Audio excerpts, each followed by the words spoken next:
Hello and welcome to Movies and Tea. I'm your host as always, Elwood Jones, and joining me of course is my co-host, Miss Kim Lowe. Hello. Tonight we celebrate our top first time watches of 2021. A slight change up to the usual end of list that you hear on pretty much everyone else's podcast, as we've decided to just go with the top 10 of the movies we've seen for the first time this year, as we think it provides probably a more interesting list. We get to touch on some films that probably would get missed otherwise, and hopefully provide you all with some further viewing to watch by the end of it. Kim, I mean, how has 2021 been for yourself in terms of movie viewing? Has it been good, bad, or...? I mean, 2021 is still a full year of the pandemic. Halfway through, we kind of got out of lockdown. Cinemas started opening. I still didn't go to theaters. I still haven't been to a theater as of recording. So it's nice and quiet. Yeah, which I think is a big plus. So basically, a lot of my 2021 watches were on Netflix. Some of it was on Shudder, and a great chunk of it was from film festivals. So making this list was kind of interesting because I realized that it was a really big struggle between finding movies from film festivals that didn't seem, just interesting to me. But at the same time still had, like a lot of rewatchability and was really fun to watch, or had some kind of deeper meaning, emotional, or whatever it is.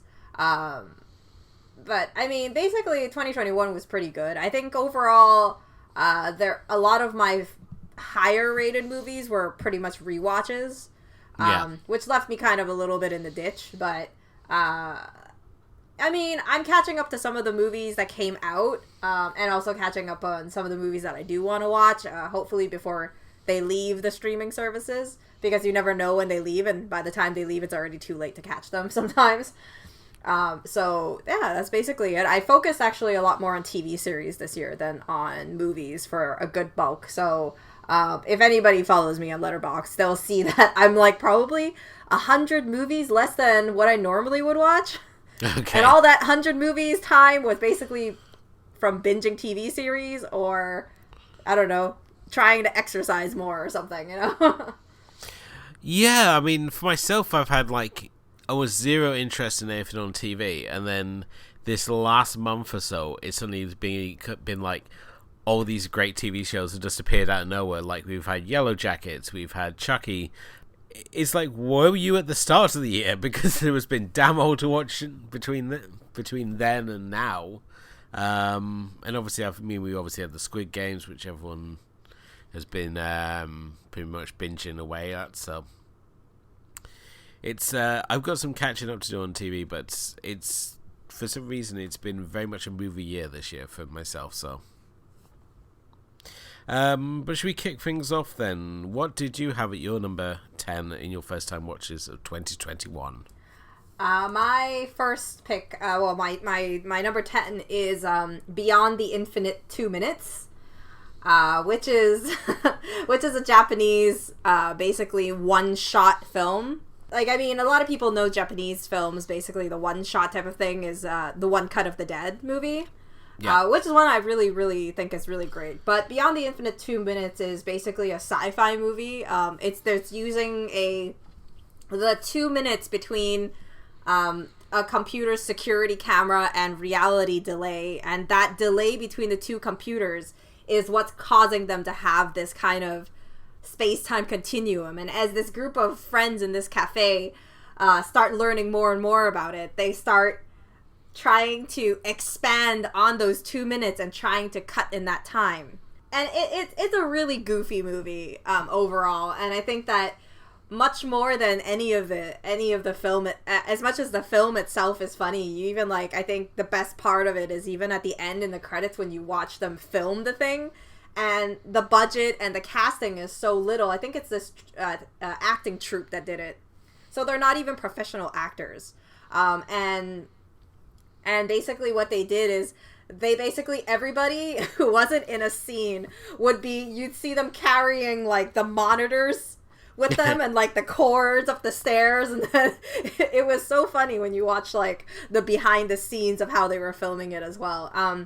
And I think I think that Beyond the Infinite 2 Minutes is definitely, I feel like it's definitely going to get big for the fact that it is really entertaining, and I'm not sure whether it's out of the festival circuit right now, but I watched it in Fantasia, and I think it was one of the more enjoyable films, especially during the festival, because it's so relaxing to watch, so fun, and it wasn't like, scaring your pants off or something like that. So definitely, like, the concept is there, and it's interesting because we never think about those delays in life, which can craft an entire, the entire story.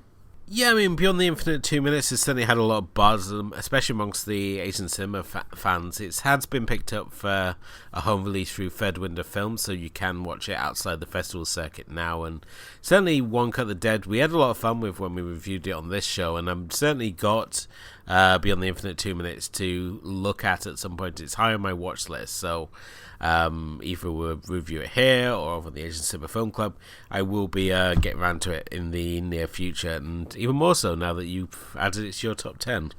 Yeah, so I mean, I really, really like the film. I mean, it's so great to see that it's finally getting a home release also. But yeah, moving on. What's your 10th spot? My 10th spot is a Japanese film directed by Mika Ningwawa from 2012, and that's Helter Skelter. A really fantastic psychological thriller, very much in the vein of like Black Swan, Perfect Blue, where you have this model called Liliko who's undergone all these surgeries to create herself and turn herself into like this vision of beauty, and she's sort of like on the cover of all the magazines. All the young girls want to be her, and she's sort of like the talk of the town. But when her a new model sort of turns up and friends to take her top spot, she sort of begins this descent into madness along the way, using her looks and her beauty to sort of control people, to try and regain and hold her place on the top of the modeling pile. And it's a visually fantastic movie, which is not really surprising, seeing as the director's background is in photography, and especially fashion photography. And I think this is one of those films that's kind of slipped under the radar, but I would love to see it get a little more sort of coverage, a lot more people discover it, because it's an absolutely beautiful movie, and it's so full of colour, and every shot is just so well composed. It's like you're watching a Fincher movie, just in brighter tones, because we obviously know he loves to work in his dark tones, but this is essentially doing the same thing but just in really bright, colourful tones, and it's just a really great psychological thriller, and one well worth checking out. I mean, I've never seen Helter Skelter, but I really like the whole angle of the whole colorful but being kind of more suspenseful type of film. Actually, when you talked about this movie, it kind of, the names of the director sounded so familiar, and actually there's another film that she did that I really, really like, and she filmed that in, I think it was 2019, and it was called Diner.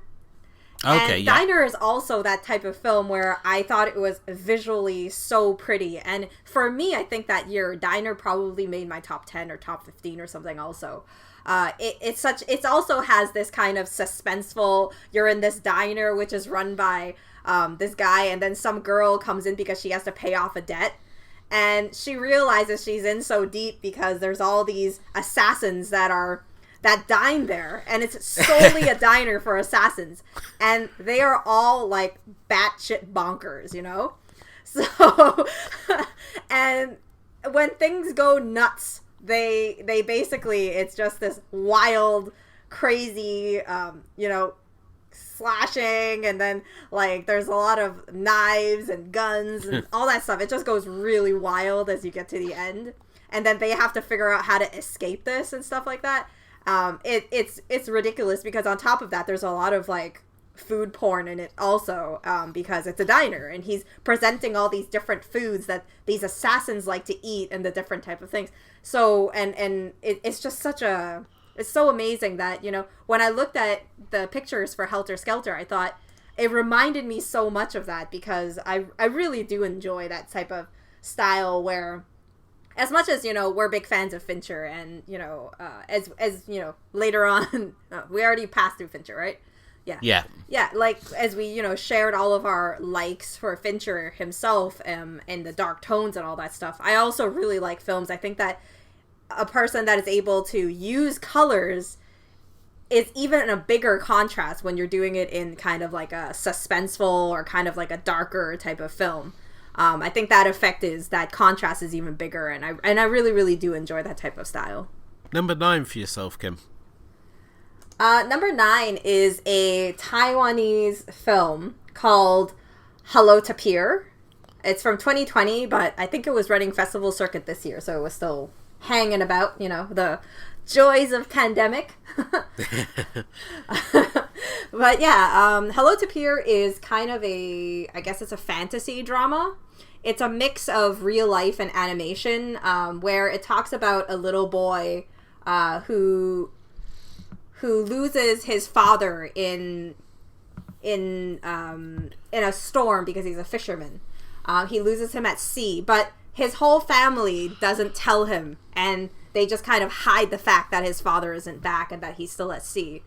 But deep down, he keeps thinking about the story where it's kind of like this kind of legend or tale where his father told him in the forest when he was younger that he saw this magical tapir who's able to eat all of your nightmares. It's this nightmare creature, like nightmare-eating creature, who comes out of the forest into the town where they are to suck up all of the bad dreams that people have. And between that and his little hunt for the tapir and the adults version and the contrast of the adults dealing with this tragedy and trying to hide it from him, the stories kind of collide when they realize, that, you have that moment where he really does know that his father is gone, but this is his way to cope with it type of thing when no one's telling him everything. So there's a lot of parental bonding with his kind of estranged mother who's divorced already, so she doesn't live there. But at the same time, you also have the whole family bonding and trying to get through this tragedy together. And the fantasy element is done really well, too. The animation is really, really pretty. And it actually reminded me a lot of another Taiwanese movie that came out back in, I don't know, 2000 somewhere, early 2000 somewhere like that. And it was called Starry Night, which was based on a children's book. But yeah, I mean, this is so beautiful, because I don't know. I mean, I think the whole idea of using a tapir is so interesting because it's not a creature that people usually talk about. So, no, it's not an animal that's in vogue, really, is it? It's not like a sloth or a llama or anything like that. Yeah. It's weird how certain animals are in vogue at weird times, so... Yeah, and tapirs are, they describe it in such a magical way because he has, the hooves of horses and that sort of thing. And they describe it in this really, elaborate, he has, a snout of whatever, and then the ears of whatever, and then the hooves of whatever. I can't remember the exact thing right now. But it's just makes this creature even more magical. And I think it's just... And plus, I think it's also the fact that I'm a really big fan. I'm a real sucker for movies that bring animation and reality together. Yeah. Real sucker for those movies. I like a bunch of those movies. So this one really, really got me. And plus, I think the emotions of the whole thing were done really well. Especially with the kids really having that naivety to them. And you have Charlie Young in the parent role, and I haven't seen her acting in Mandarin in a really long time, so it was really refreshing. Next up on my list is Kate from 2021, a Netflix exclusive by Cedric Nicholas Troyan, who previously did The Huntsman and Winter's War, with the follow-up to Snow White and The Huntsman. A film that I was really out on, but Kate is a film I think has really divided a lot of people. There's people out there who really love it, and there's people out there who just really hate it. But this is a film I just loved from start to finish, and obviously stars Mary Elizabeth Winstead, who I know those actresses I can never place, but I've enjoyed her in every role I've seen her in, from like Death Proof and Scott Pilgrim. She was the Huntress in Harley Quinn and Birds of Prey. She was in Swiss Army Man and 10 Cloverfield Lane, and she's in all these great roles, but I can never ever place her, which is just so bad. But here she's once again gets to do another action role, which is always great to see, as she plays an assassin who's irreversibly poisoned and essentially has 24 hours to extract revenge on her enemies and find out who's the person responsible for poisoning her. Along the way, forming a bond with the daughter of one of her past victims, who sort of joins her along the way, giving it a kind of a Leon-esque feel to it. But this is just a really great movie. It's shot in a neon lit Tokyo, and just the whole visual style of this movie is just adds that other layer to it, with Woody Harrelson once again playing the elder mentor role, which seems to be his new current lot in life. So I really enjoyed it, and I think it's one well worth checking out. Definitely a good exclusive from Netflix for sure. Yeah, I remember you talking so highly about it and then never got around to watching it. It's always the way when it's like someone like raves about it and you think, yeah, I'm totally watching, and then just something shinier appears and you just completely forget about it. I think that's the case with Kate, because it came out of the time where I think there was a lot of foreign films that were really high profile, or TV series or something. I can't remember exactly. And on top of that, Kate I really like these like femme fatale type of roles. So I'm definitely going to watch it, hopefully before the end of the year or within the next few weeks. But I mean, Kate has this kind of, when you talk about the plot, it has this kind of more serious crank type of plot where you have a certain type of like time frame to get stuff done, and it's very like it's a very familiar type of setup, right? But I don't have issues with things being familiar as long as the execution is good. And honestly, just like you said, Mary Elizabeth Winstead, I only remember her from 10 Cloverfield Lane. And that was such a toned down film that I've actually don't know that she was in any other action films. So when you said, in another action role, I was kind of like, oh, okay, that's interesting. She's slowly been easing into these roles. I mean, she's done a few over in the past. I mean, she was in the Thing remake / prequel. And she was also in like the remake of Black Christmas. You go through her list and you can see her having all these like roles where she does action. I mean, she obviously did fight scenes in Scott Pilgrim as well, where she was Ramona. That's true, right? Yeah, and it's still like, I'm just all for like kick-ass ladies. It's still like, I mean, I grew up watching like Hong Kong action cinema, so like Michelle Yeoh and Maggie Chung, like all these like kick-ass ladies, and it's great to now finally see it coming across the West, and we're seeing like people like Charlie Theron and Mary Elizabeth Winstead, Claire Foy, and the chick who plays Harley Quinn, whose name is just eluding me for whatever reason at this moment, Margot Robbie. Just women just getting out there and handling business for themselves. It's great. So more of that in 2022 is what I want to see. Yeah, for sure. I mean, you look at the cast list of Kate, and it's really incredible. I mean, other than Woody Harrelson, which is pretty popular, I'm actually surprised to see Miyavi having a role also, because I only know her from Japanese music. She's like this guitarist and whatnot. She. It's a she. What, Miko Minoru? Because Miyavi actually, coincidentally, I mentioned Diner before, and Miyavi actually does she does the song with someone else, another guitarist or something, with for that film, like the film score, like the main theme of the film. And that's when I knew about this person, and it's because I don't really listen to a lot of Japanese music, so yeah. But you look at a lot of the names actually look really familiar also. I mean, I'm not very good at recognizing a lot of Japanese actors because their names are just too long. Okay. But I mean, there are some definitely that sound very familiar. Well, we got Jun Kanimura, who was in Kill Bill. Right. He was also in Audition and Ishi the Killer, Hard Boiled. Just a whole bunch of really great cinema. He's done a lot of like productions, like with where you've got Western productions where they've had Eastern actors in there. You also got Tanabu Antonoro, who was most recently in the most recent Mortal Kombat. He was also in the 4 movies as well. I'm just trying to like find like obvious examples here for them as well, but yeah, he was also in Nisha the Killer as well. So, and he's also going to be in. But yeah, he's in all the 4 movies as well. So, I think there's a lot of people that you sort of recognize when you see them in here. But yeah, just again, just ladies handling business themselves is what I want to see more of. So, number 8, Kim. Yes. And so my number 8 is 2015's The Dressmaker, starring the beautiful Kate Winslet, obviously. I think it's you and Jay that get excited about the prospect of Kate Winslet. I think I've slightly gone past Kate Winslet, even though she's sort of back to doing interesting roles again, finally. So I don't know. I've always been really, I really like Kate Winslet. I think she's such a diverse type of actress.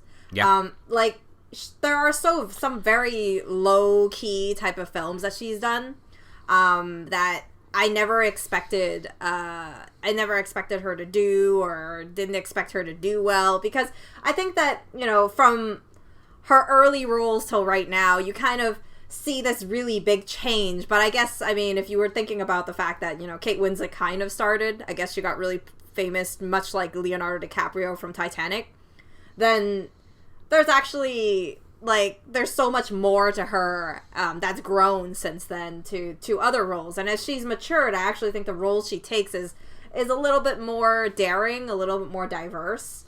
I still have a lot of catching up to do, but I feel like none of it has really disappointed me.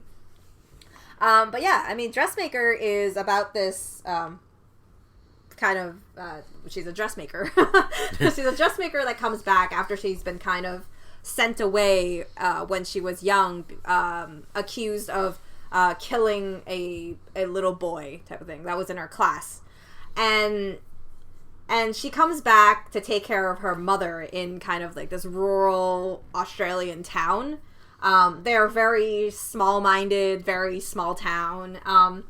And as she goes there, she brings this kind of like haute couture to the village, and she starts trying to transform the women, to help transform the women there. But she has a secondary plot, and that's she has this kind of like a femme fatale with a sewing machine type of deal, where she's actually there to find the truth about this blanked out portion of her, of whether she actually did kill someone. And I think that that's where this film really does it for me, is, yes, it's based on a book that I've never read of the same name. But the story itself is so intriguing, because when you look at a film called The Dressmaker, you don't really expect it to be about finding out about this murder story. There are other parts of it. She has, there's like a little romantic segment with Liam Hemsworth. There's also that whole part with her mother where she's trying to build this thing, but it also still has that kind of small town type of closed-mindedness towards her, and like this like that people want to preserve their power or want to preserve their roles, or trying to hide the truth and whatnot, and then you have this whole revenge of where she's trying to find the truth and trying to kind of manipulate people into giving her the information that she needs with her beauty or her dress skills or her dressmaking skills and whatnot. And it's just so many layers that I didn't really expect when I started the film. Not to mention, other than the costumes being really nice, there's this really kind of fun type of darker type of humor also embedded in there. So it's pretty nice, I think, overall. Maybe it's even, it might even like touch a little on the character study, because for her, her character really digs very deep into this element of her feeling like she's been cursed because of what happened before, and that sort of thing, and she has to kind of break out of it, and at the end it comes to this like really crazy type of ending. Nice. Not one I've seen yet, but I'll have to check it out now that you recommended it. Yeah, so your number 8? Yep. My number 8 is a film that I caught as part of this year's Halloween viewing, because this year we did Hooptober for the first time, and it gave me a chance to cross this one off the list. And that's from 2018. It's Climax by Gaspar Noé, the Belgian infant terrible. This is his psychotropic dance party that you're probably best known for the 5-minute single shot dance routine that it opens with. Basically, a group of dancers are staying in this abandoned school where they're celebrating the end of their week that they spent working on their dance routines, and they're having this big party, but unfortunately somebody spiked the sangria with LSD, and it leads them into a downward spiral of paranoia and hysteria as things take a very dark turn. And this being a Gaspar Noé movie, dark is very much the tone of the film. This is a really, really engaging movie, both visually and just stylistically. You can actually get away if you say to someone, just watch the end credits. They can actually skip out all the darkness because he shoves his end credits halfway through the movie. And the first half of this movie is basically a lot of really cool dancing and these very oversexed dancers basically talking about how they were either screwing other dance members or how they want to screw other dance members of their troupe. And then after the credits, the LSD kicks in and everything goes horribly, horribly wrong as people start engaging in acts of mutilation. There's paranoia as they start to turn on each other, and other people start losing their inhibitions as it all turns into this real nightmarish vision that you're sort of drawn into and just taken along for the ride. It's not going to be one for old taste, as is the case with old Noé's movies, but for some reason I watched Irreversible when it came out, and I sort of didn't pick up on any of his films that followed. And I think after watching Climax, I really want to go back and like check out some of the ones I missed, like Love and Enter the Void, just to see what else I've been missing. But certainly Climax, if you've got a taste of the darker side of cinema, or just wanting something different, is one worth checking out. The funny story of Climax is that I actually almost saw it for, I think it was Fantasia. Okay. And then I think it was, I had a scheduling error and then I gave it up. Now I kind of regret it now that you're talking about it like that. The thing is that I unlike you, I've seen Love. That was my only Gaspar Noé film that I've seen. And it's not a bad movie. I thought it was very sufficient for what it was trying to do. The whole love concept, and it's, to me, I don't remember it being very dark or very nightmarish. But there was a lot of sex. So yeah, it's from what I hear, because it's one of those movies. It's sort of like, and it features full penetrative sex, and it's like we had that with Baise-Moi.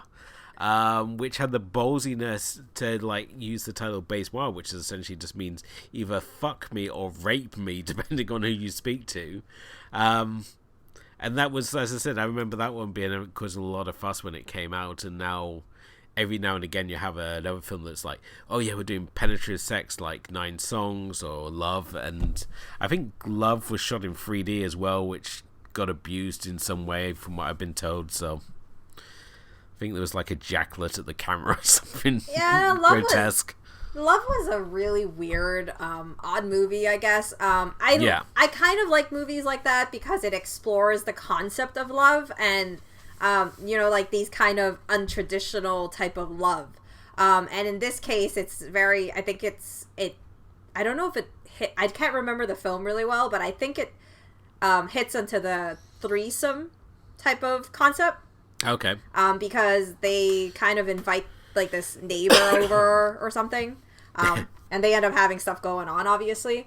Like I said, I can't remember exactly, but I remembered watching it, and visually it was really nice, but I had seen another, I think it was a Spanish film, that I liked a whole lot more in terms of the whole digging into this whole threesome type of relationship.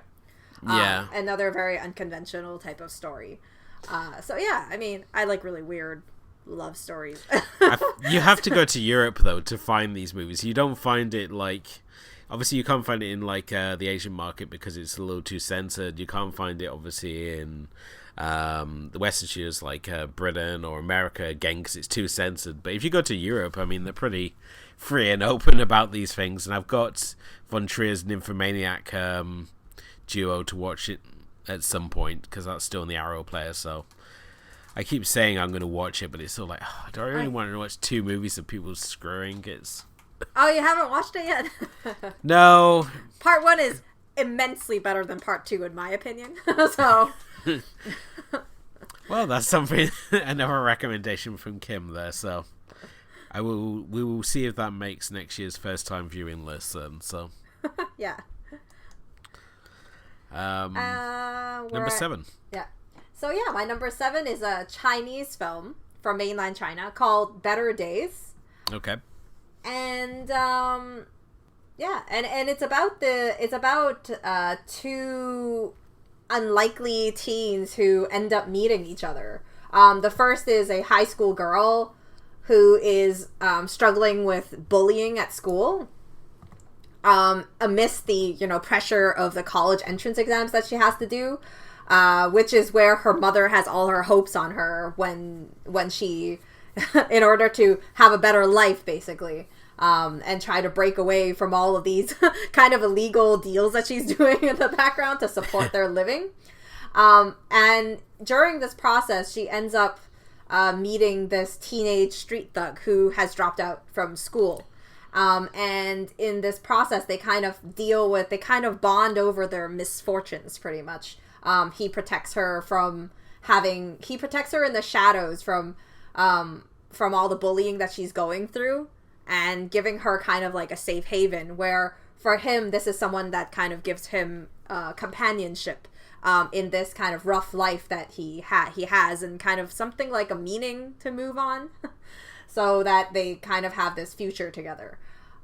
So I mean, Better Days was nominated last year as a in the Academy Awards for best foreign film, but obviously they didn't win. I can't remember who won. I think it was Parasite. Was it Parasite? I can't remember. Anyways, wouldn't surprise me, because Parasite pretty much bought everything when it came out. I wasn't sure, because they were Best Picture, so would they have also been in Best Foreign Picture? I don't know.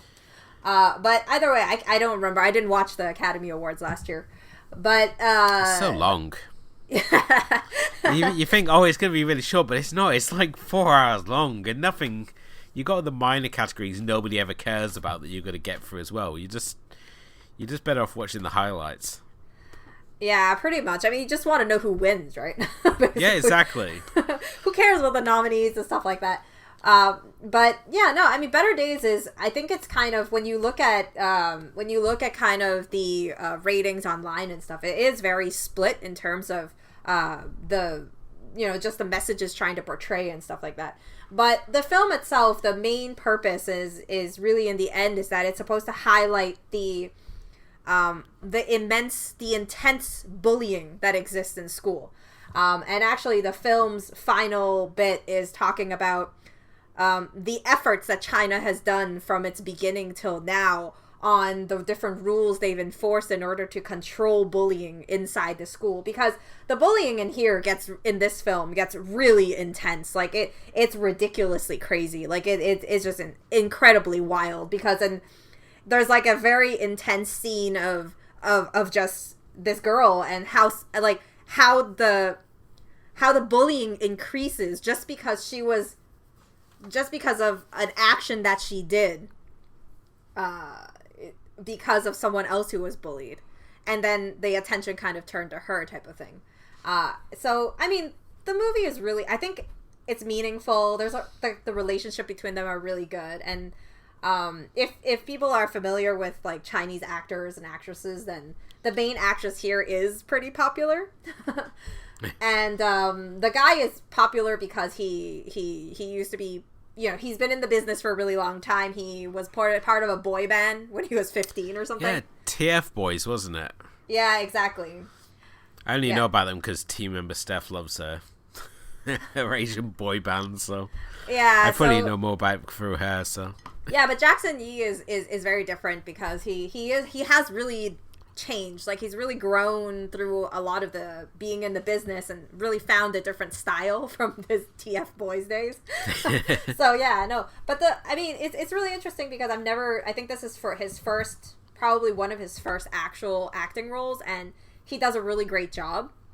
From all the filming to everything, I really think Better Days is really nice. But I mean, I think a cautionary thing that especially if you're not familiar with Chinese films, is that Chinese films do have a certain essence to them, I guess, where like a certain type of filming style in terms of drama and how they portray it, that if people, I think, coming from foreign films coming into it, I think some people might think it's a little bit over dramatic.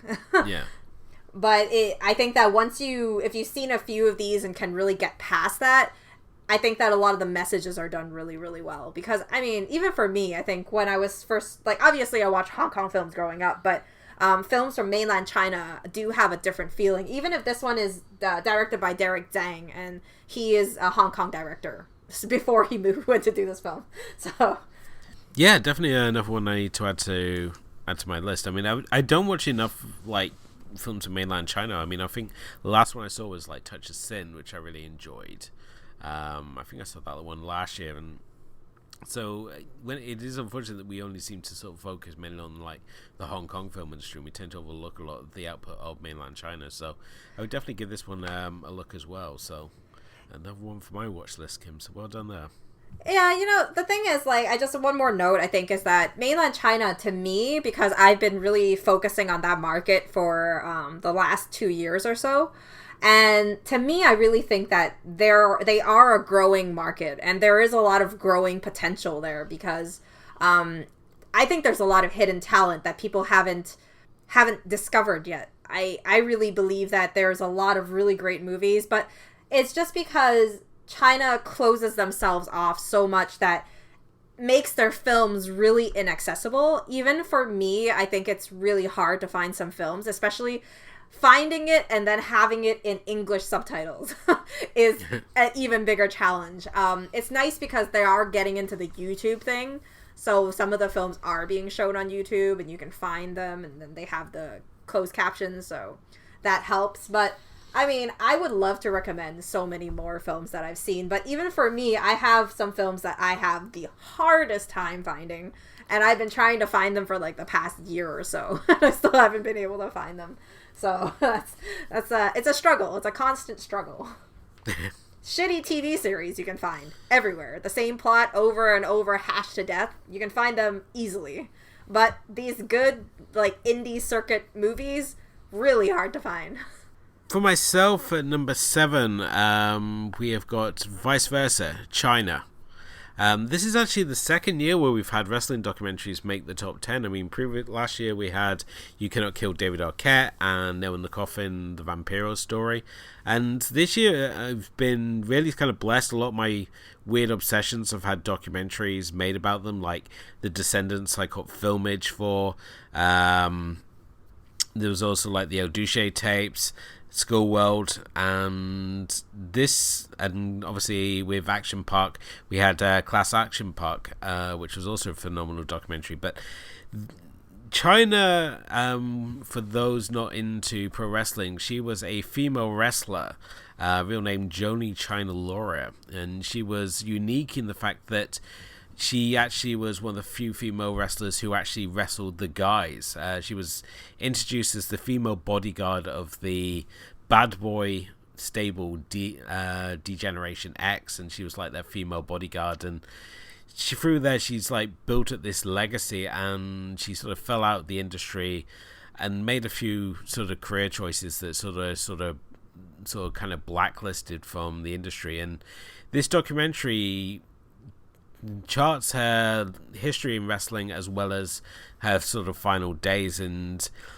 there was a lot of talk with Viceland, who obviously do the Dark Side of the Ring series, which is a phenomenal documentary series, and I recommend you all check it out, whether China would be covered, and they said no because they were doing the standalone documentary. And I think they made the right choice in doing it as a standalone documentary because it is a really phenomenal piece of work. It's very heartbreaking, especially if you're a fan of her work, to see her in this state where she's basically, when they find her again, she's working as a teacher in China, and she's suffering a lot of problems with like alcohol and drug abuse, and she's getting herself clean and getting herself prepared for this comeback, and it sort of all spirals out of control until her sort of untimely demise as she dies of an overdose, sadly, which is caught on film. And it's unfortunate as well because this documentary really charts some of the scummy people that she was sort of surrounded with at the end, including a very unscrupulous manager who,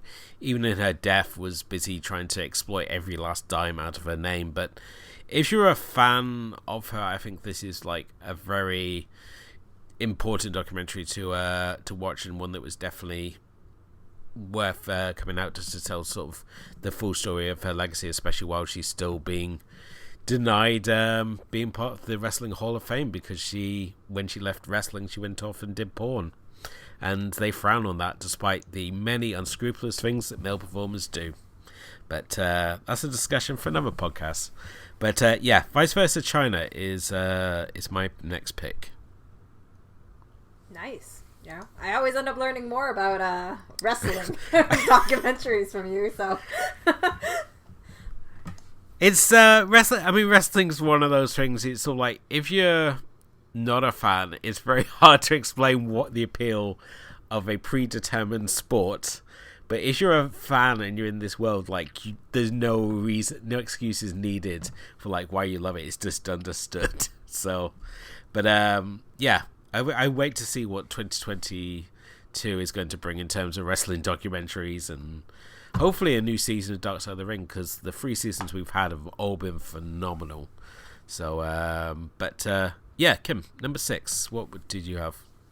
Number 6 is, oh boy, it's a good pick, because it's, you know what, it's going to be kind of like a spoiler alert for our upcoming season. And that's Inglourious Bastards from 2009. Quentin Tarantino making it on my top 10 first time watches is so surprising to me. Maybe not to other people, but to me. Okay? And you'll all know why when you join us for the next season when we talk about Quentin Tarantino. So, you know, a little bit spoiler on that level. But Inglourious Bastards, for people who don't know, is an alternate history story, which has basically 2 plots going on. One is you're following, I believe, the kind of like the Nazi side and the German leadership type of thing. And then you have the other side where you have kind of like the cinema owner. I don't remember what you call it. Shosanna. Yeah, exactly, Shosanna. And she's cinema. Yeah, she owns a cinema. Yep. And she's trying, and she has a whole plot of trying to assassinate pretty much the guy who killed her family.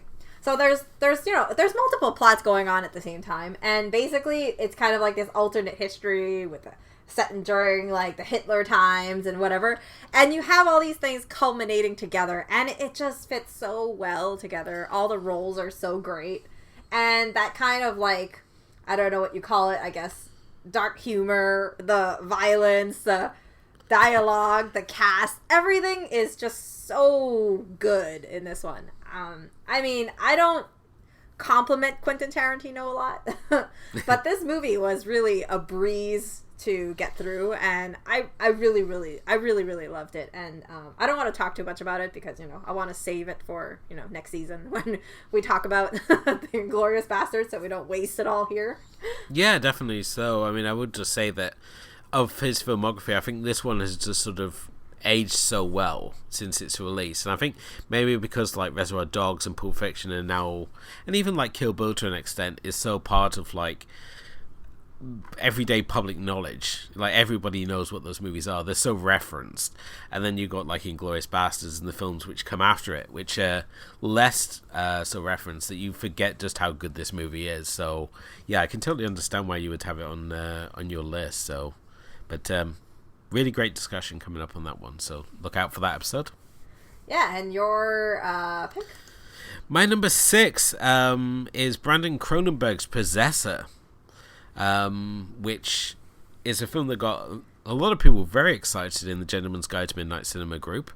And obviously Brandon Cronenberg, the son of David Cronenberg, the body horror maestro extraordinaire.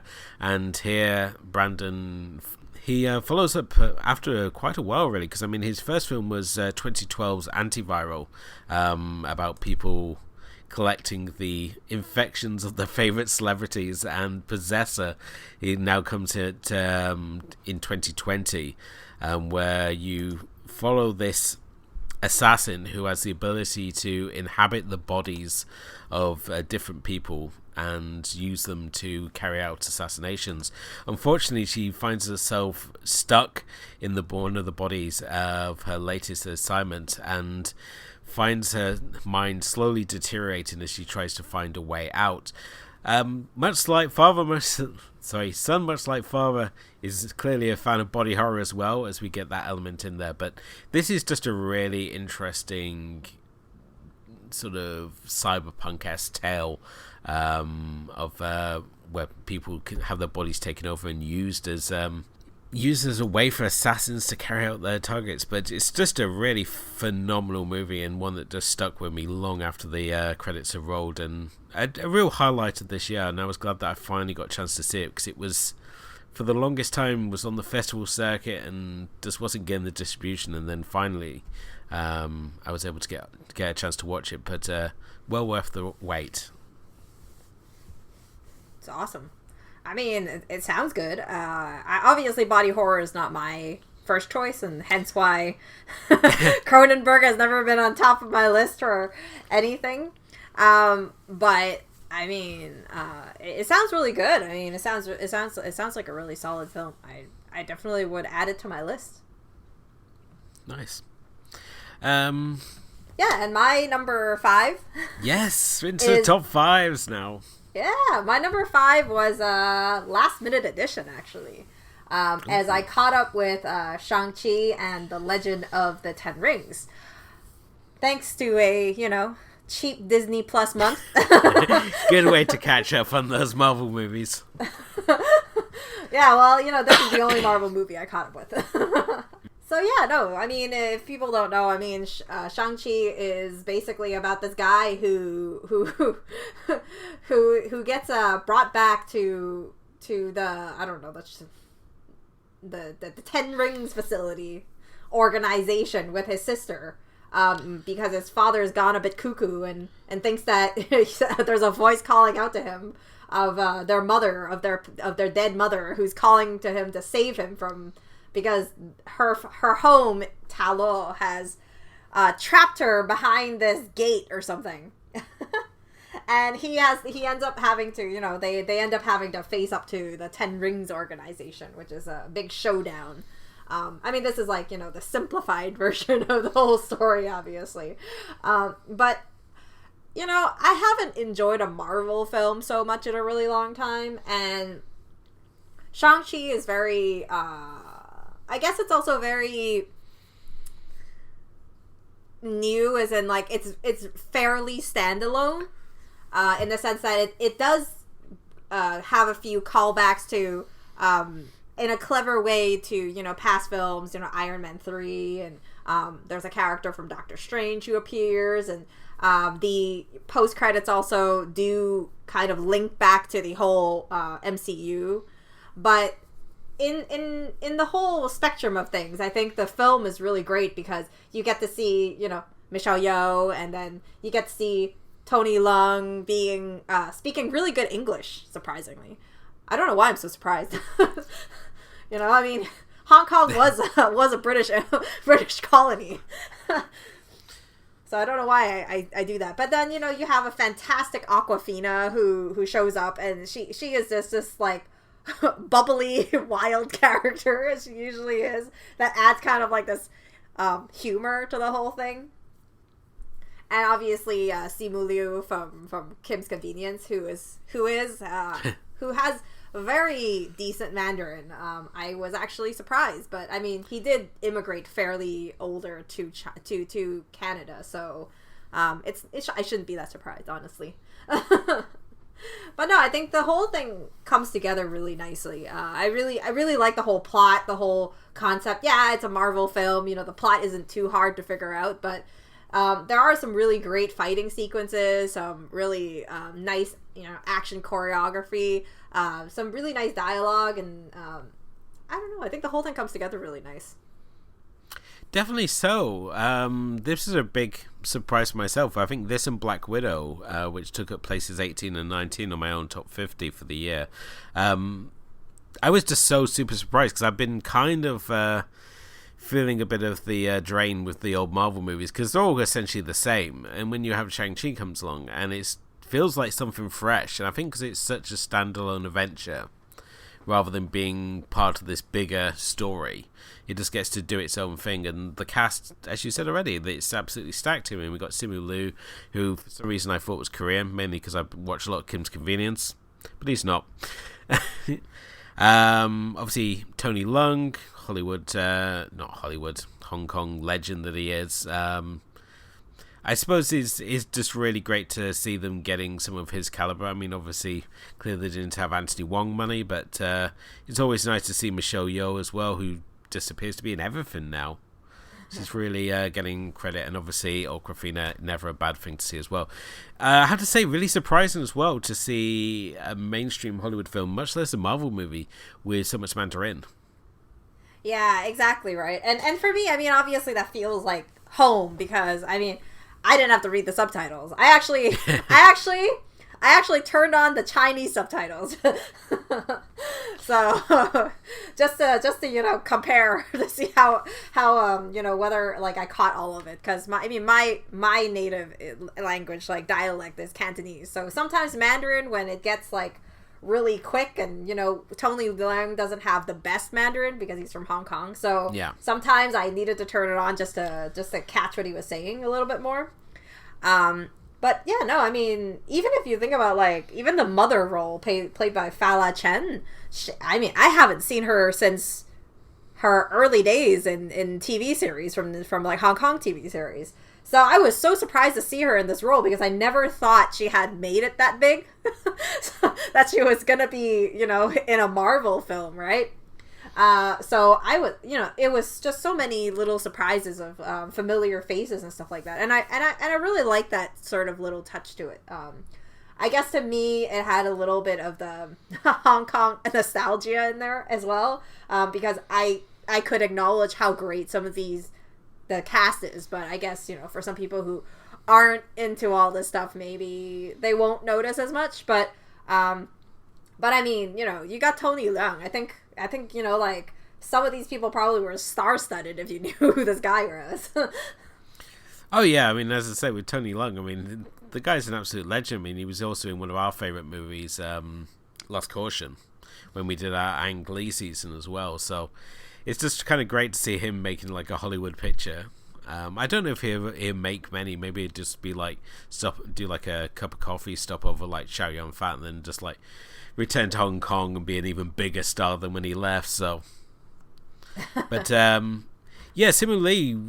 Funnily enough, when Captain America came out, he posted a tweet to Marvel saying, how about an Asian superhero? And then he obviously gets cast as Shang-Chi. And he sent another tweet saying, thanks for getting back to me.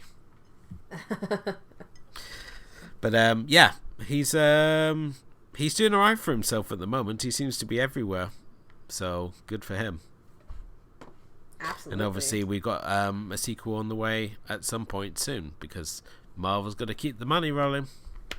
Yeah, but I really think that the sequel isn't going to be the same, because judging from the post-credits, he's going to be, dragged into this whole Marvel thing as they set off into phase 4, phase 5. I can't remember what phase they're in now. 4, I think now. So yeah, so basically, yeah. So I missed pretty much like, I think almost 100% phase 3. So so yeah, it was basically I'm an entire phase behind. But yeah, I mean, I'll catch up at one point. But yeah, what's your number 5? Number 5 for myself is 1971's Waking Fright by Ted Kotcheff, an exploitation movie which sees a teacher stopping off in the town of the Yabba, which is an outback mining town, and he's they're going to stop off as he's on his way to Sydney to see his fiancée, only to find himself drawn into an underground gambling game which leaves him broken, sort of getting more and more involved in the lifestyles and living of the locals of this desert town. This is a film which I put off watching for the longest time, and I have no idea why now, because it is an absolutely fantastic movie and one that plays off on all our preconceptions of like small towns, like, when you go in the small towns and you've got the shifty locals who are there just to take advantage of the townies, and this film like completely plays up on all those expectations, and everything that happens to Gary Bond's character in this is his own doing. So everything that befalls him is only because of his own stupidity and the choices he makes. But Donald Pleasance is a real standout here as this preacher who's also an alcoholic and also got a bit of a queer bent to him.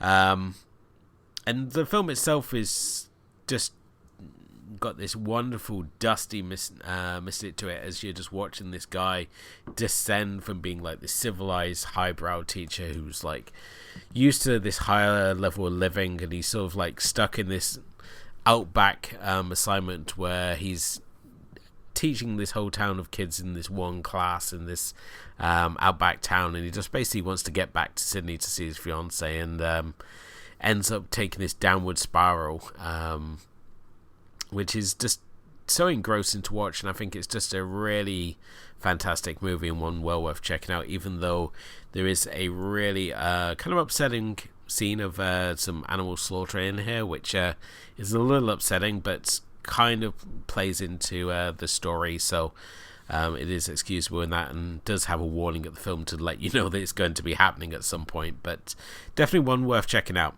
And you can actually watch in the BFI player as well, so it's a little easier to get hold of as well. Number 4, Kim. My number 4 is 2015's The Final Girls. Oh, nice. Yeah, I know. The Final Girls has been on my on my list for a really long time, and I managed to catch it because it finally went on Netflix, so it was really nice. So basically, The Final Girls is about a girl who goes to this tribute for her mother's, her dead mother, well, her passed away mother's, very famous film. Surprisingly, though, her mother doesn't really like this role that she did, which turned her into this famous scream queen of the 80s. In this kind of like fake version of Friday the 13th. And basically, in the course of the film screening, a fire takes place, and her friends go through the screen to escape and end up realizing that they've become trapped inside the film. With no way to escape except to play out the entire film, much like a horror film, a horror slasher. So they had to do the whole thing and see where things were going, and in the process, she got to talk to this character, which, kind of bought herself some time with her mother back in her, even if it's not actually her mother. Yeah, Final Girls is a movie that's recently been gaining a strange amount of traction. I think certainly being on Netflix helps it as well. But it's another great parody of the slasher movie genre. I mean, we've obviously had Behind the Mask, The Rise of Leslie Vernon as well. But this one plays it more closely to sort of like the tropes of, like, as you said, Friday the 13th and Sleepaway Camp and all those classic sort of camp slashers. And there's so many fun jokes and how these teens who are like supposedly so educated on like the slasher tropes, a la like like Scream, but in doing so managed to make the situation so much worse. Like you had that great scene where they're in the woods and the characters in the film like offer to give them a lift, and they're like, "Oh no, we're fine," and it's like 86 minutes later, so they have to wait for the film to run again for the same van to go past for them to get the lift to the campsite. And the fact that they managed to kill the final girl by alerting them to what's happening in the film is just... There's just so many stupidly funny moments in this. Much less the fact it ends with a potential sequel. I'm really kind of excited to see if they ever do follow this up with a Final Girls 2 or something. Yeah, I know, right? I think I think you really nailed it in the sense that Final Girls is I really like movies, like especially horror films like this who play on tropes and kind of give it a different type of twist, like a movie and a movie type of thing. Yeah. And that sort of thing is really, I find it, you can really play so much with films like that. And that's really what I liked about Final Girls. Because I really stepped into this mostly because I do like the cast quite a bit. So I didn't have an issue with it. It kind of got me really into it. And then I remembered reading some really good reviews from other bloggers back when this movie first came out. So I've always been really trying to get my hands on this film so that I would be able to watch it. And I'm so glad that I did because it really didn't disappoint. Mostly because I don't know, maybe it's because we've been watching horror a lot, or maybe it's just you're starting to have this kind of I don't know. You're more like, I don't know what you call it, insensitive to the films now, that sometimes when you watch horror films, it's so predictable that everything feels so tropey. Yeah. And really, sometimes it's really hard to enjoy a horror movie as much when you watch a lot of it. And I feel like maybe this year that's the case because like I said, I spent a lot of time doing mostly film festivals being my primary movie picks. So it kind of ate away a little bit on me, I guess, on that level. Yeah, I mean, horror does obviously have that problem of falling into the usual sort of tropes, and it's why, like, J-horror became so big, because it was playing by a different set of rules, and it was a different visual aesthetic especially. It's why we had, like, long-haired ghost girls, like, domineering over, like, the likes of Freddy and Jason. Much, even especially in like terms of merchandise, where like Sakura dolls were like outselling like the Freddy Krueger gloves in like merchandise sales. So, but yeah, I'm always up for a fun slasher movie, and I think this delivers on both like the comedic front and the slasher front. So it's all good times. Yeah. And Yeah. just watching these kids screw up time and time again is just really funny to me. So. I really think that that's the key to it, right? The comedy and the whole slasher. Because I'm not anybody who knows me knows that I'm really not much of a 80s slasher movie. 80s anything I'm not a big fan of, like, in terms of horror. I'm kind of really sick of it because I feel like it's very rinse and repeat. And I know people are going to, like, massacre me on this. Because I really, like, it's just because I don't really enjoy it. So it's just a personal preference, right? But I mean, my husband loves it, so I always end up watching some funky 80s movies when it's his pick for movie night. So yeah, that's life, right? But yeah, what's your number 4?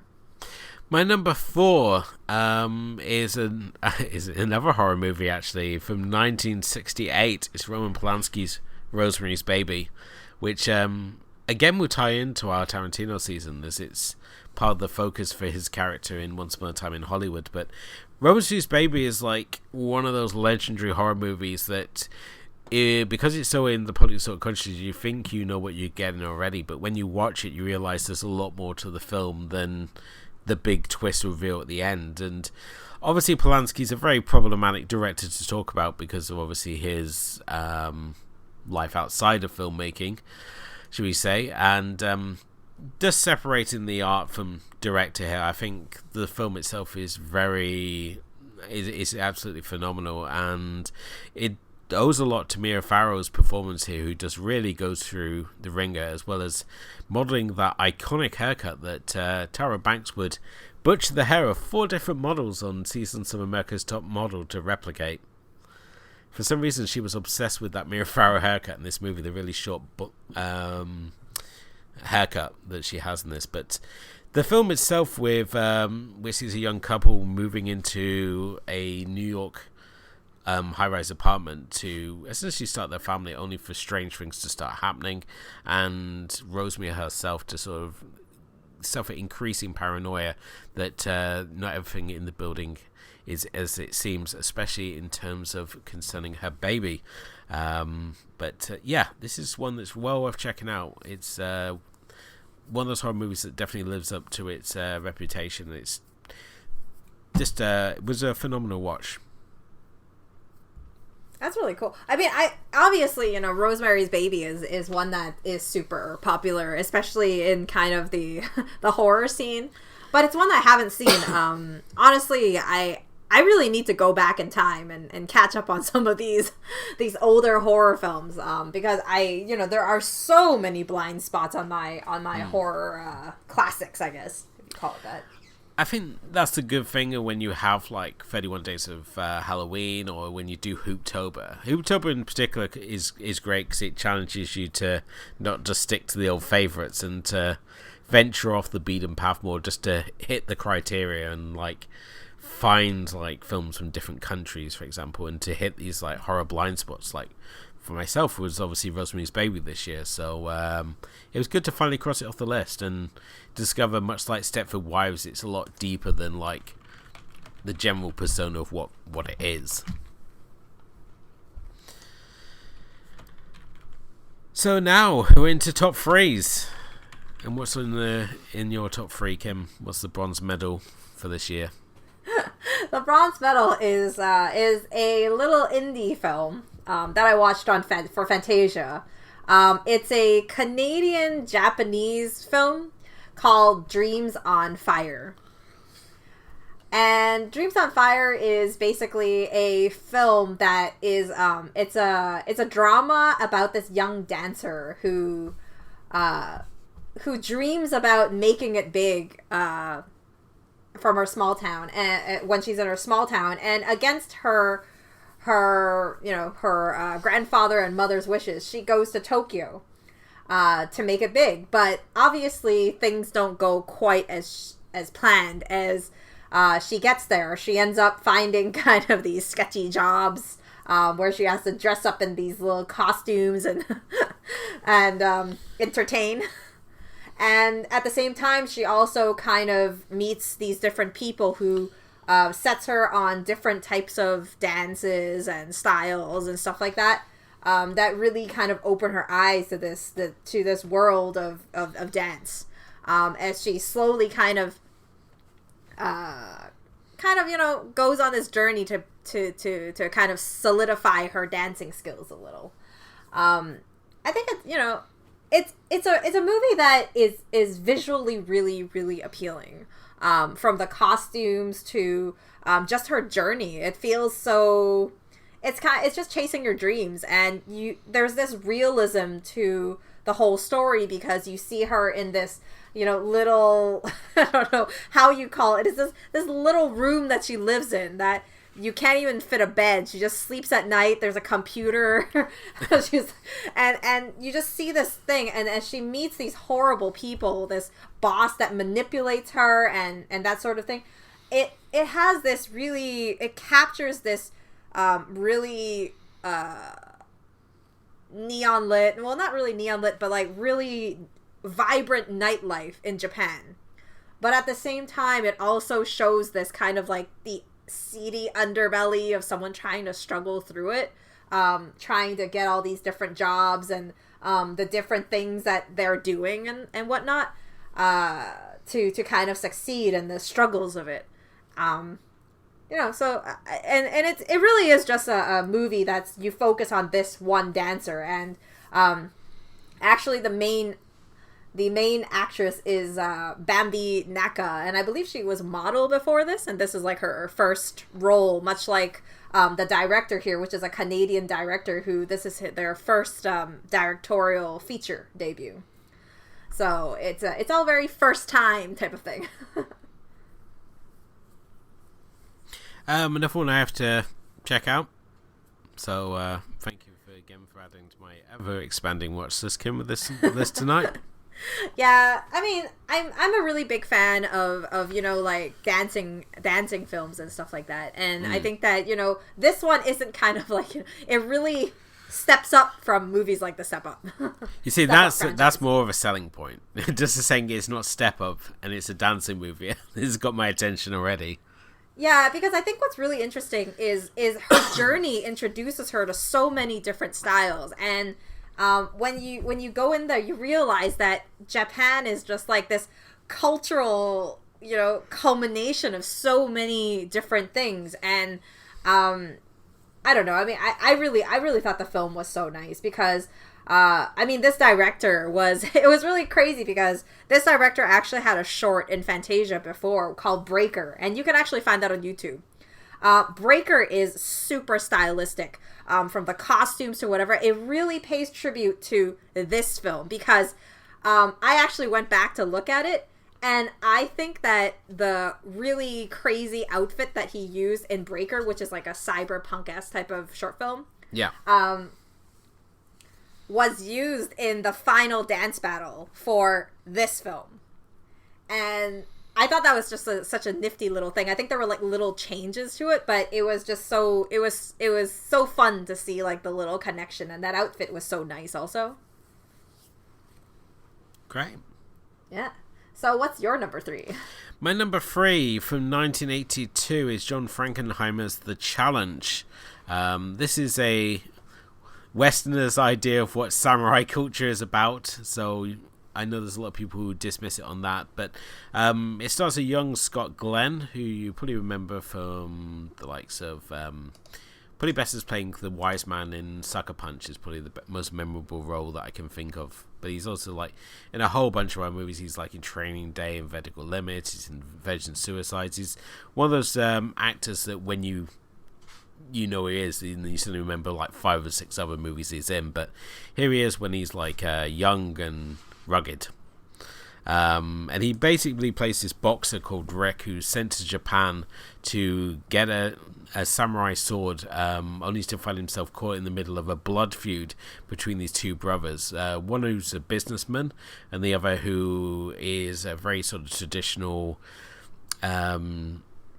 sort of martial artist. He runs like a dojo where they train in the ways of the samurai, and Rick finds himself being sent to steal the sword back from the samurai brother for the businessman, only to find himself joining the cause of the samurai brother as he undertakes training and learns to sort of respect, very kind of like Last Samurai, with the samurai brother teaming up with Rick for a office block showdown with the businessman brother, which is really just an awesome sword fight to end it. But yeah, this is a fun action romp from 82, and yeah, it's Scott Glenn is just good as always. I mean, I don't think I've ever seen a role where Scott Glenn isn't good, and it's kind of nice to see him having a leading role rather than a supporting role for a change. But the cast itself is, if you're into Asian cinema, there's some real standout names here. You got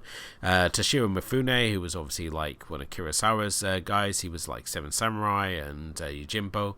We got Atsuto Nakamura, who again was in like Kwamadan and Ceremone. So if you're like into Asian cinema, there's some of these casts are really going to sort of stand out to you here. But while I'm not a huge fan of Frankenheimer across the board, this is sort of like a standout for him, and definitely this period as well, where he was like making films like The Prophecy and 52 Pickup and Black Sunday with the suicidal blimp. But yeah, I definitely recommend checking this one out. Cool. I mean, this does sound really interesting. I'm gonna add that to my list. It's another Sunday afternoon movie for you. Yeah, so moving on to my number 2, which is currently available on Shudder, and that is 2020's Vicious Fun. I need to finish this one, so if I did actually start watching it, it is so I can understand why you got it at number 2. So yeah, so Vicious Fun is I love a film that really sells itself with its title, and it really delivers. I'm really into that. So basically, Vicious Fun is about this 1980s film critic for this magazine called Joel. And he finds himself, he goes out as he trails that he stalks this guy who his roommate is dating. And he ends up being in a bar where he gets himself drunk and ends up falling asleep in the janitor's room or something like that, or the janitor closet or something like that. When he wakes up, he realizes the place is locked down, and he's suddenly sitting in this self-help group for serial killers, and he's been mistaken as one of the killers who didn't show up. So as he sits there, he hears these people, this group of people who are all different types of killers, okay? So basically every type of horror killer that you can imagine in a horror film, like basically they're sitting there around you. Some of them are into cannibalism, some of them are into, some of them are into slashers, slashing sorority girls, that sort of thing. Everybody has their own little preference. And he ends up sitting there and trying to imposter his way through this when someone else walks in, another of the killers comes in late, which he had talked to previously in that night, and basically reveals that reveals his cover, blows his cover. And another killer that's sitting in the group ends up saving him, and they end up having to fight against these people and escape from them throughout the entire night. Obviously, the other femme fatale who saves him has her own plans, kind of a little revenge plot of her own, which really, it's where this is that everybody is so over the top. Everything is ridiculous. It has a bit of the whole Kill Bill type of vibe. And it's just so fun. I'm a big fan of the film company that does this, Black Fawn Films. I've watched almost all of their movies pretty much, except for maybe 2. And I basically traced them right from the beginning of when they started making films, and I think that this film is definitely top. I mean, the last 2 years, this director Cody Callahan has really stepped up his game. I mean, last year was The Oat Room made my top 5, and then this year's Vicious Fun also made my top 5. So I think he's really a director to look out for. Definitely something there. I really, really think this movie is just, if you want a good time and a horror film and kind of like really crazy shit going down, this movie really, it's a lot of fun. They're having fun and you're having fun, and it really works well. Yeah, certainly enjoyed what I've seen already. I mean, in the fact it's got Julian Richards and David Koshner in it is a real selling point. And Shudder are really doing well for like their own productions at the moment. I mean, obviously they got Tigers Are Not Afraid, which is a movie that I'm still thinking about now. Or even it's been a few years since that one came out, and they keep somehow managing to constantly find these unique little gems. And it's funny how you said you were following the studio, because we seem to now be in this period now where people are following certain studios, like they're into Blumhouse or A24 or Spectrovision, and this obviously being another studio people are following as well, so that's exciting as well. So, but no, I will get round to finishing this. Unfortunately, Shudder decided to crap out on me partway through this one, so I need to get back to it when I renew my subscription. So awesome. Definitely hope you're going to enjoy it as much as I did. And what's your number 2? My number 2 is a film which I'm sure everybody has either got an opinion on or heard of at least, and that is Promising Young Woman.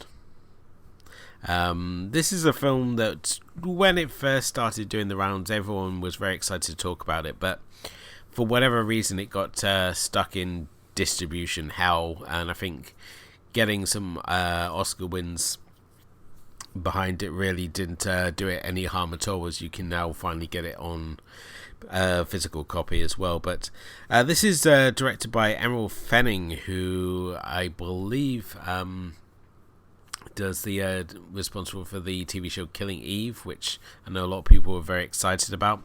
But basically, the film, if you're not aware of it already, Carey Mulligan plays this vigilante of sorts, where she goes out and pretends to be drunk and waits for guys to hit on her, and acts as a cautionary tale by punishing them or rewarding them if they try to take advantage of her in a drunken state, to essentially get revenge for her friend who was taken advantage of in a similar situation. But this is a really, really, really good movie. I was so happy that it lived up to the hype that surrounded it, because again, this was another one that the Gentleman's Guide to Midnight Cinema crew were all just going ape over, and I know a lot of my feminist friends were also going pretty ape over it as well. So but Carey Mulligan is phenomenal in this, and she deserves all the praise that you can give her for this, because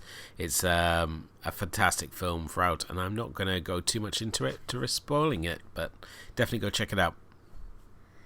Yeah, definitely on my list. I'm a big fan of Carey Mulligan. I really think she's such a great actress.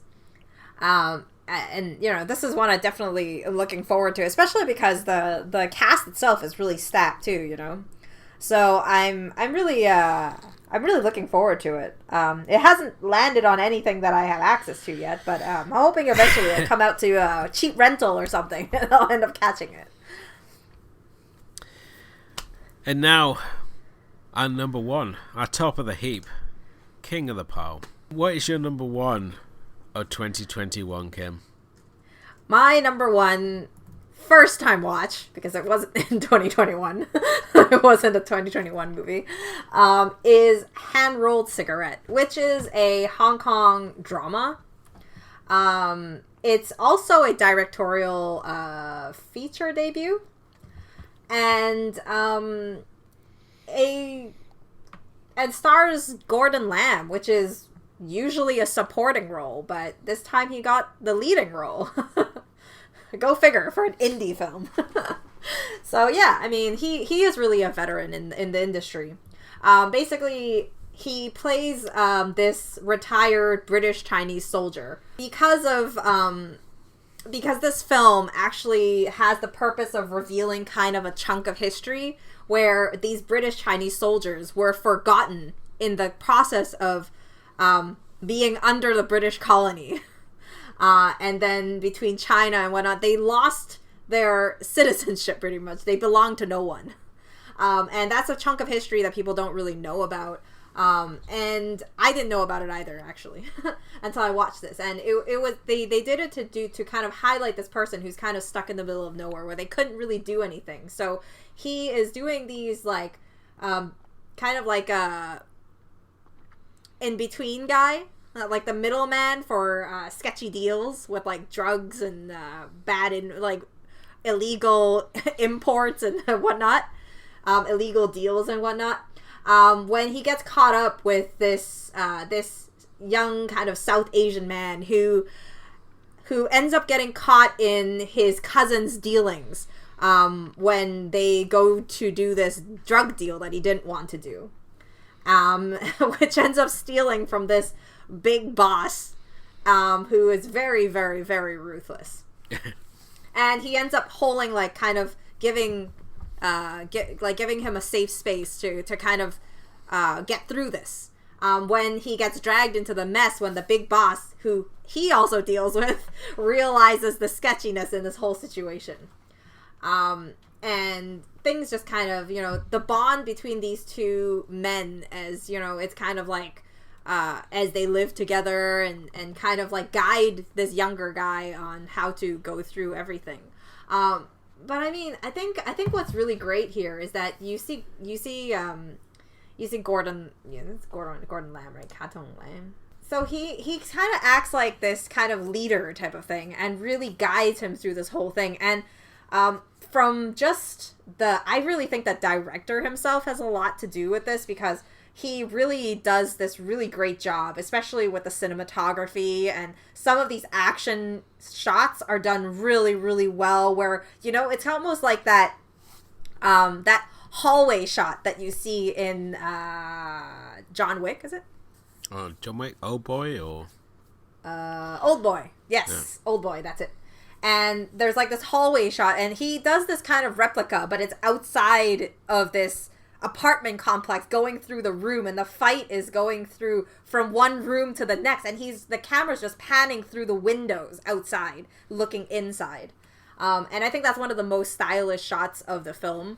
But obviously, there's a lot of different things as well, because the young man who's here, he plays he's played by Bipin Karma, who is this is his first time this guy's ever done any movies, basically, I believe.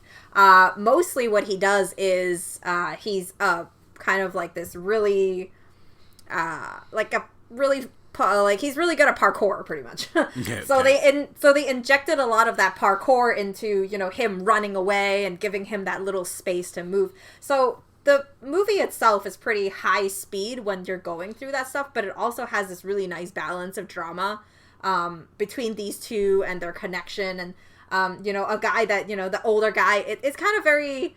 It's a little bit expected also, because the older guy obviously kind of like wants nothing to do with you. He doesn't want trouble. He doesn't want all that stuff, right? He just wants to get through this, make enough money, and then leave, type of thing. Yeah. And then he ends up getting caught up in this, and he actually is, he turns out that, the guy ends up caring a lot more, and, the companionship and whatnot. So the hand-rolled cigarette part is something that, a habit that he has. The older, where he has this type of habit of doing the hand-rolled cigarette, and there's a whole symbolism between why the movie is called that when you watch it. And I just think it's such a great film, because, you see this kind of indie film, but, and it's so nice to see, the characters in here. There are actually a lot of little sub-roles, which, are rather familiar faces in Hong Kong films also. So I think it's such a great film. Like, I don't have enough words to explain how great it is, but there's so much. It's not just a drama. I think like they categorize it as a drama, but I think they put so much thought in the whole construction of the story itself. Because if you listen to I listened to an interview afterwards about this film, and they were talking about how they really wanted to add meaning to it, and one of it was bringing this kind of like dark part of history that people don't really know, of the struggles of soldiers who were there to protect the land, but they were never given credit for the things that they've done, type of thing. Another one I have to I have to watch as well, especially if it's your number one first time watch of 2021. So yeah, I mean, a great part of it is that I'm still thinking about it. That's one of the main reasons why it's my number one. Like, if I had access to it, I would definitely watch it again, because I really think it was such a, it kind of like punched you in the gut,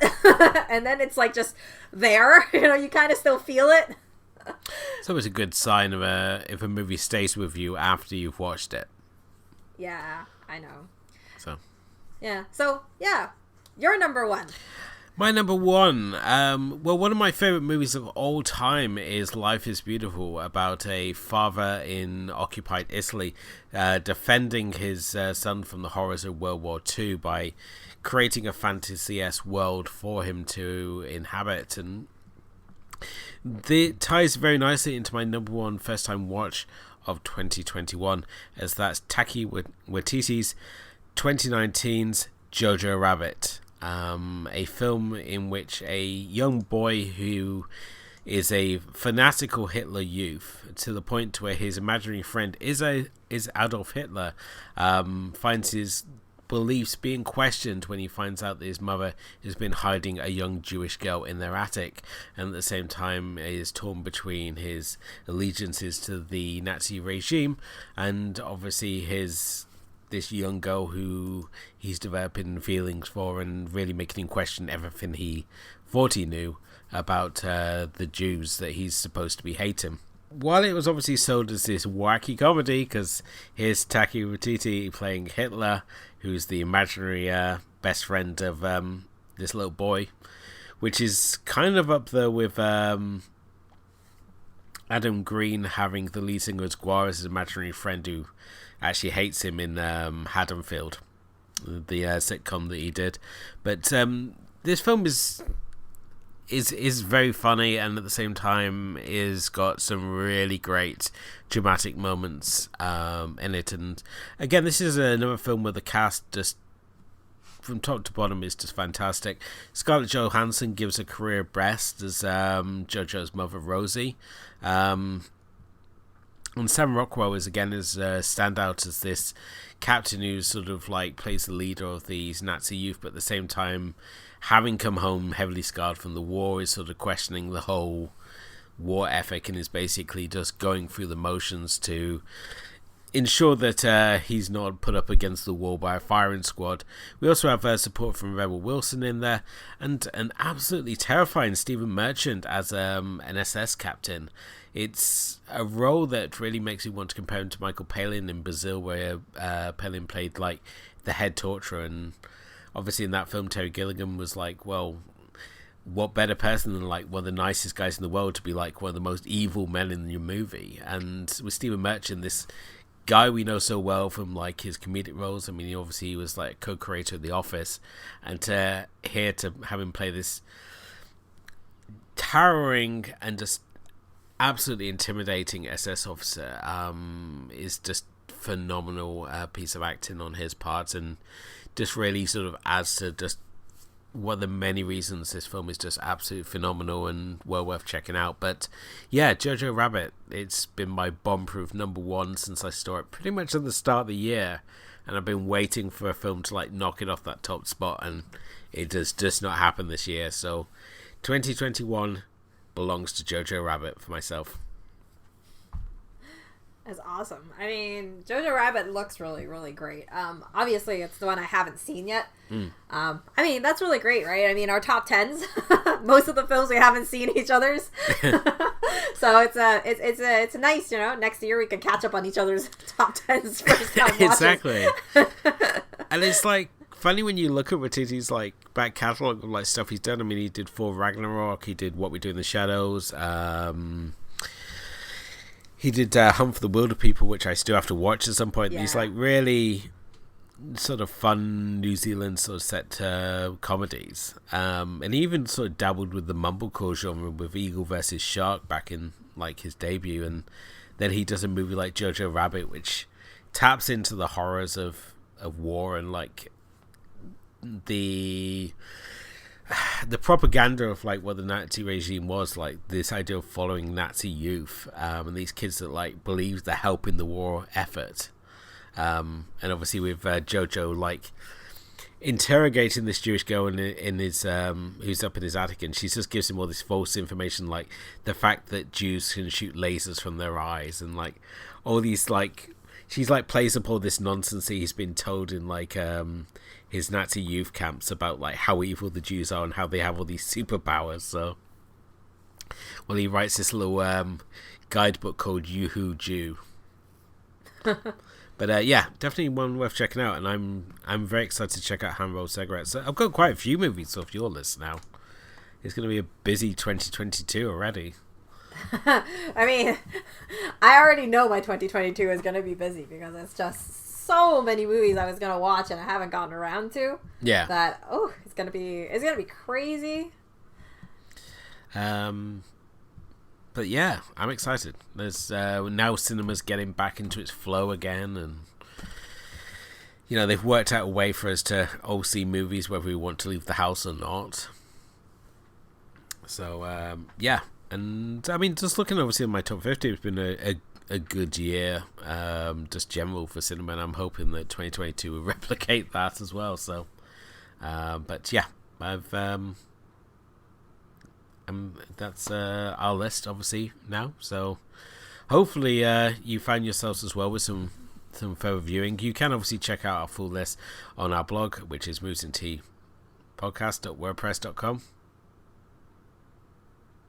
Is that right? Yeah. Hey, I got it right for a change.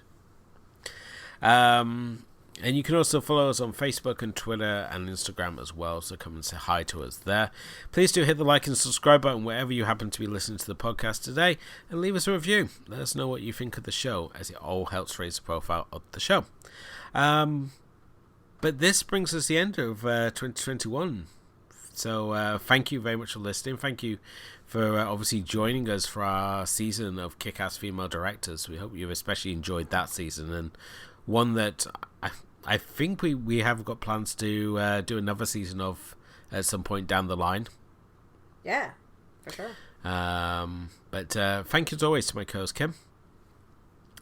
And thank you to you, the listeners. And we will be back in 2022 with our Quentin Tarantino season and more movies. And we're going to have more entries in our Friday Film Club.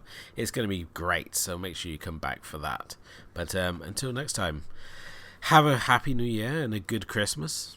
And we will see you in 2022. But until then, good night.